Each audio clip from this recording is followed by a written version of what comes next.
नमस्कार, good morning दोस्तों।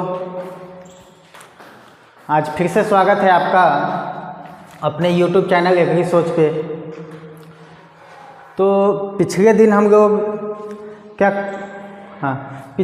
लोग जो है आपको बता रहे थे कि जैसा डेयरी का ऑनलाइन ट्रेनिंग चल रहा है, उसके अंदर हम पशु का जो रोग है, प्रमुख रोग है, कौन कौन सी बीमारी है, उसके बारे में बात किए थे और क्या उनके उपचार हो सकते हैं, क्या उनके दवा हो सकते हैं। मोटे तौर पे हम इसको लेकर के चल रहे थे। जब हमारा ये पशु रोग ख़त्म हो जाता है, मे बी आज या कल आपका ये हम पशु रोग ख़त्म कर देंगे, पशु का रोग ख़त्म हो जाएगा तो स्पेशल एक क्लास लेकर आएंगे आपको हम सिर्फ मेडिसिन का, जिसमें हर मेडिसिन का डिस्कशन करेंगे। हम हर मेडिसिन के बारे में बताएंगे कि कौन सा मेडिसिन किस बीमारी के लिए एप्लीकेबल है। तो आइए बिना टाइम वेस्ट किए हम आपको बताते हैं। पिछले बार जो हमारा लेक्चर था, लास्ट क्लास था, उसमें हम लोग वायरल डिजीज़ पढ़ रहे थे, है ना। वायरल डिजीज़ का डिस्कशन कर रहे थे। उससे पहले हमने बैक्टीरियल डिजीज़ पढ़ा था, जीवाणु विषाणु दोनों चल रहा था। तो आज हम उसी को विषाणु को कंटिन्यू करते हैं, क्योंकि उसमें हमारा कुछ पार्ट बचा हुआ था। जीवाणु जनित तो पहले ही कर चुके हैं हम, तो विषाणु जनित के अंदर हमारा कुछ पार्ट बचा हुआ है। उसमें है आज FMD। हमने बताया था आपको जो हमारा बैक्टीरियल डिजीज़ था उसके नाम याद रखने के लिए एक शॉर्टकट ट्रिक बताया था, रफ पेपर। आपको याद होगा जो पिछले क्लास में आए थे या पिछले क्लास देखे थे, राइट। हाँ, आपको याद होगा रफ पेपर से हमारा कहना था रेबीज़, RP, है ना। F फॉर FMD और P तो हीरो है खुद में, PPR। ऑलरेडी हम PPR का डिस्कशन कर चुके हैं। हाँ, कहाँ, बकरी का जो प्रमुख बीमारी का एक वीडियो है उस पर, या फिर आपको प्लेलिस्ट में दिख जाएगा, या इस वाले प्लेलिस्ट में हम डाल दिया करेंगे उस बीमारी वाले वीडियो को भी, PPR को। तो वहाँ से आप इसको देख सकते हैं कि PPR का रोग डीपली उसमें बताया गया है, कहाँ लगाना चाहिए, कब लगाना चाहिए, कैसा वैक्सीन होता है, वैक्सीन का नाम क्या है, सारा डिटेल वहाँ पे हमने बताया है। तो आइए वही तीसरा नंबर रफ, मतलब र का र हो गया है फ मतलब FMD, F फॉर FMD को डिस्कस करते हैं। तो FMD क्या है भैया? FMD क्या है? बीमारी को एकदम रट के जाना है, बीमारी एक भी नहीं छूटना चाहिए। बीमारी प्लस उसका ट्रीटमेंट और उनका कारण कौन सा है उस बीमारी का, कौन सा बैक्टीरियल के वजह से, कौन सा वायरल के वजह से, कौन सा फंगस के वजह से बीमारी आता है, ये पूरा याद रखना है ना।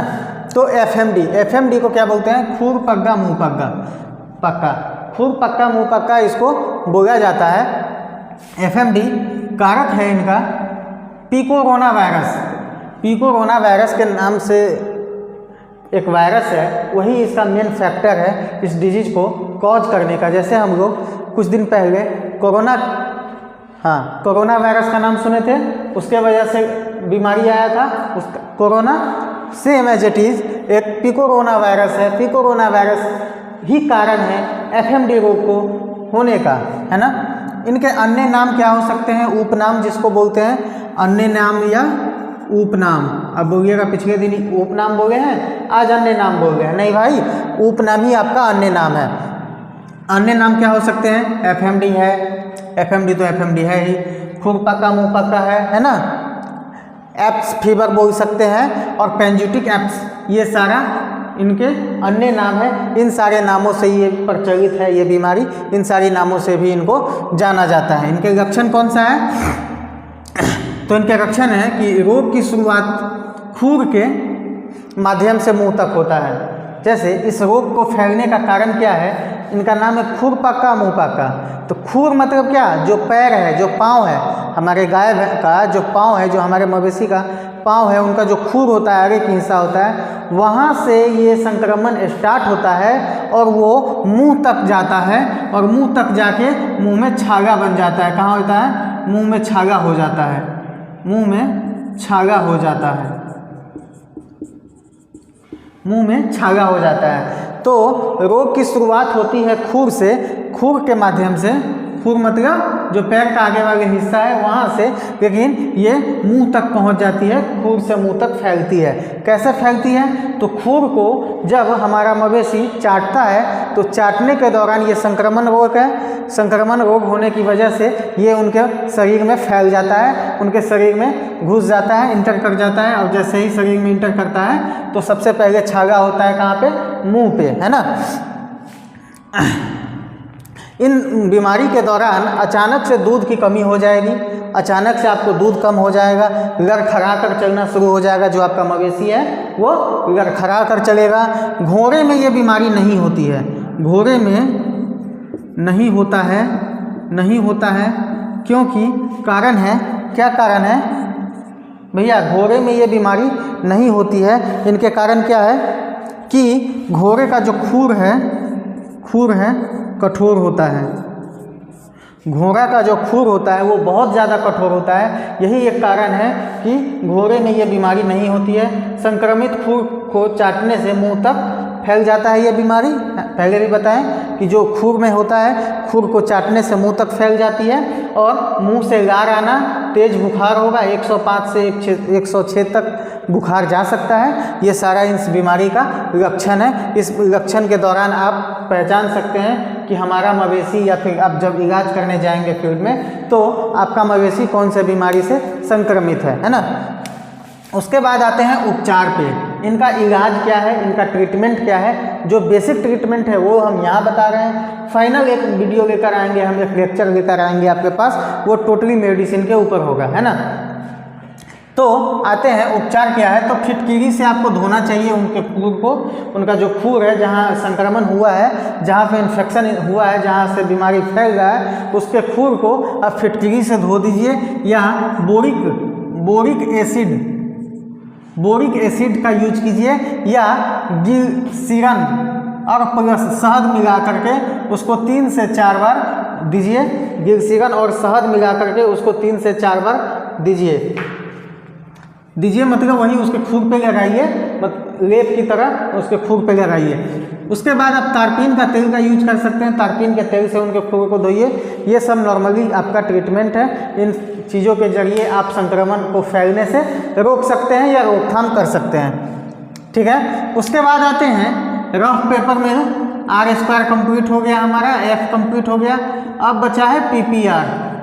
ये PPR खुद में हीरो है, हम बहुत पहले से बोलते आ रहे हैं। तो ये PPR का डिटेल हम यहाँ नहीं बताएंगे। PPR का आपका डिटेल बकरी वाले जो रोग है उसके अंदर PPR का ही एक पूरा स्पेशल लेक्चर चला था। PPR का ही पूरा वीडियो बना हुआ है, आप वहाँ से देख लेंगे। अदरवाइज अगर आप फिर कमेंट करते हैं तो हम PPR के लिए हम डेयरी वाले क्लास में भी एक स्पेशल क्लास कराएंगे, जिसमें स्पेशल आपको PPR और एक लंपी डिजीज जो अभी बहुत तेज़ी से प्रचलित है उसको हम कवर करेंगे एक प्रॉपर क्लास में, और हमें भी क्लास लंबा होगा, उसमें हम आपको PPR और लंपी को लेकर के बातें करेंगे।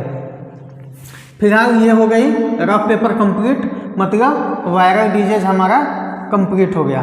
तो वायरल डिजीज जब कंप्लीट हो गया तो आते हैं हम मेटाबॉलिक रोग। मेटाबॉलिक रोग भी होता है, इनके वजह से भी आपके पशु में कुछ रोग होते हैं। तो भाई कौन कौन से ऐसे रोग हैं जो मेटाबॉलिक की वजह से होती है, तो इसके कैसे याद कर सकते हैं, कौन कौन से रोग है और कैसे याद कर सकते हैं। तो भैया 3 रोग है मेटाबॉलिक की वजह से होता है। इन 3 रोगों को आपको याद करने के लिए हमने आपको शॉर्टकट ट्रिक बताते आ रहे हैं। बैक्टीरियल में भी बताए हैं, वायरल में भी बताए हैं और मेटाबॉलिक में भी बताएंगे कि मेटाबॉलिक को याद करने के लिए शॉर्टकट ट्रिक कौन सा हो सकता है। तो अभी आपको हम, हाँ बोलिए, ठीक है। तो मेटाबॉलिक को याद करने के लिए कौन सा शॉर्ट ट्रिक हो सकता है, ये आप देख लीजिए। M मीठा बोलते हैं, मीठा बोलते हैं कौन? मम्मी, पापा, काका। कौन मीठा बोलते हैं? मीठा बोलते हैं मम्मी, पापा, काका। आप एक उदाहरण लेकर देखिए कि आपके लाइफ में आपसे मीठे मीठे बातें कौन सा करते हैं। कौन आपके फैमिली में ऐसे लोग हैं जो आपसे मीठे बातें करते हैं? Mummy papa? हाँ नहीं भैया, वो बाबू सोना गर्लफ्रेंड कोई काम नहीं आने वाला है। मीठा बोलते हैं तो बस वही बोलते हैं कि एक मम्मी है, पापा है, काका है। ये तीनों लोग मेरे हिसाब से मीठा बात करते हैं और आपके हित की सोचते हैं। बाकी सब आपका अंधविश्वास है, आप जो सोचना है सोच लीजिए।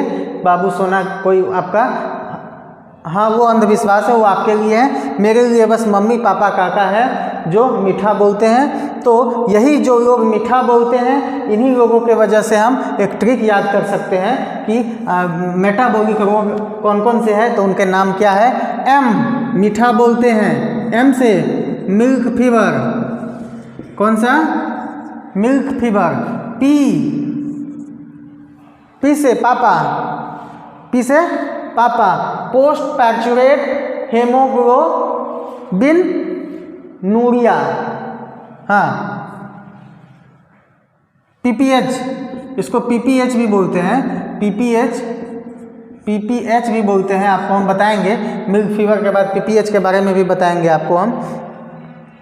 हाँ पीपीएच। और के फॉर, के से किटोसिस, किटोसिस। के से किटोसिस।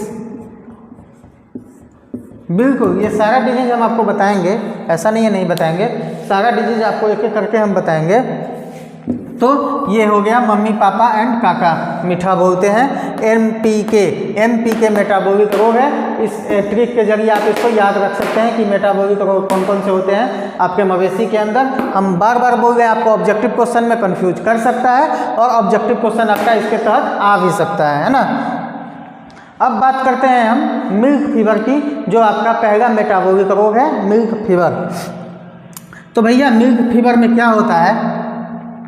केवल मदा पशु में ये होता है। सबसे पहली बात, आप कन्फ्यूजन ना रखिए।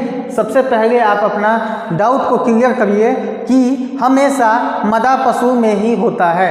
कौन सा ऐसा बीमारी है जो मदा पशु में होता है, और कौन से ऐसे बीमारी है जिसके दौरान बुखार तो होता है बट तापमान नहीं दिखता है, तापमान नहीं शो होता है, तो वो है आपका मिल्क फीवर। आप अपने माइंड में, आप अपने दिमाग में इसको डाल लीजिए, है ना। मिल्क फीवर केवल आपको मदा पशु में देखने को मिलेगा। इसके कारण हैं कि कैल्शियम, कैल्शियम की कमी से आपको मिल्क फीवर होता है। तो इनके कारण है कैल्शियम, कैल्शियम की कमी से ही ये होता है। इसीलिए कैल्शियम की कमी से होता है, इसीलिए इसको हाइपोकैल्सीमियम रोग नाम बोलते हैं। हाइपोकैल्सीमियम रोग भी बोलते हैं क्योंकि ये कैल्शियम की कमी से होता है ना। प्रसाव के बाद कैल्शियम की कमी हो जाती है, कमी हो जाती है। मदा पशु में क्या होता है? कैल्शियम की कमी कब होता है? तो प्रसाव के बाद मदा पशु में कैल्शियम की कमी हो जाती है। प्रसाव मतलब, प्रसाव मतलब डिलीवरी। हाँ, जब वो प्रेग्नेंट होती है मवेशी, जब अपना बच्चा दे देती है, डिलीवरी हो जाता है, उस दौरान क्या होता है, उनके बॉडी में कैल्शियम की अचानक से कमी आ जाती है। और ज्यों ही कैल्शियम की कमी आती है, ये मिल्क फीवर नामक रोग उनको ग्रसित हो जाता है और मिल्क फीवर नामक रोग से वो ग्रसित हो जाती है। इनका इलाज है, ऐसा नहीं है नहीं इलाज। भैया मिल्क फीवर है, कैल्शियम की कमी हुई है, कोई बहुत बड़ा बीमारी नहीं है। मिल्क फीवर, दुग्ध बुखार, दूध वाली बुखार जो भी बोलिए आप, या फिर दुग्ध बुखार भी इसको बोलते हैं, लिख लीजिए दुग्ध बुखार। भैया मिल्क फीवर है, इसमें कैल्शियम की कमी हुई है, हम कैल्शियम उसको सलाइन कर देंगे, कैल्शियम उसको खिला देंगे, कैल्शियम उसको चढ़ा देंगे, मिल्क फीवर रुक जाएगी। मिल्क फीवर को कंट्रोल कर सकते हैं। सिंपल, कुछ नहीं करना है। कैल्शियम की कमी से हुई है, कैल्शियम डाल दो बराबर, है ना। हाँ, तो इलाज क्या कर सकते हैं? कैल्शियम ब्रोक्यूनेट, इसका आप सलाइन लगा सकते हैं, या फिर इसको, हाँ इसको आप दे सकते हैं। CBG या फिर डेक्सट्रोरेज ग्लूकोज का चढ़ाने से, सलाइन करने से मिल्क फीवर को रोकथाम किया जा सकता है, या फिर मिल्क फीवर से आप बचाव कर सकते हैं। इनके लक्षण कौन कौन सी हैं? तो यह मांसपेशियों को कमज़ोर कर देता है, जैसे ही मांसपेशियों को कमज़ोर करता है तो पशु आपका ऑब्वियस है कि लड़खड़ा कर चलना शुरू कर देता है और बैठ जाता है। जब उनके मांसपेशियों में दम ही नहीं होगा, मांसपेशियाँ उनका रिस जाएगा, तो क्या हमारा मांसपेशियाँ कमज़ोर हो जाएगा? हम खड़े रह पाएंगे, एनर्जेटिक रह पाएंगे? नहीं रह पाएंगे ना। तो ऐसा ही आपके मवेशी में भी होता है। हम बार बार बोलते हैं कि आपका मवेशी जो है आपसे कम नहीं है। आप जितना इम्पोर्टेंट है अपने लाइफ के लिए, उतने ही आपका मवेशी भी इम्पोर्टेंट होना चाहिए आपके लाइफ के लिए। तो मांसपेशियाँ कमज़ोर हो जाती है। मांसपेशियाँ कमज़ोर हो जाने की वजह से क्या होता है कि वो अचानक से बैठ जाती है। जब बैठ जाती है अचानक से तो उठ नहीं पाती है। हमने लिखा है कि पहले बैठ जाती है, पहले बैठ जाएगी। क्यों बैठ जाएगी भाई?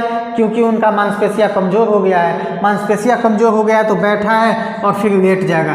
ये बहुत बड़े कॉमन सिम्टम है, कॉमन लक्षण है आपको इस बीमारी को पहचानने का कि मवेशी अगर अचानक से खड़ा है, अचानक से अगर बैठ गया और बैठ के अगर लेट जाता है तो आप जस्ट समझ लीजिए कि मिल्क फीवर का लक्षण आपको दिख रहा है। बहुत कॉमन सिम्टम है। इनके साथ क्या होता है, फ्रॉग लाइक स्ट्रक्चर होता है। जैसे अपनी मेढक होती है ना,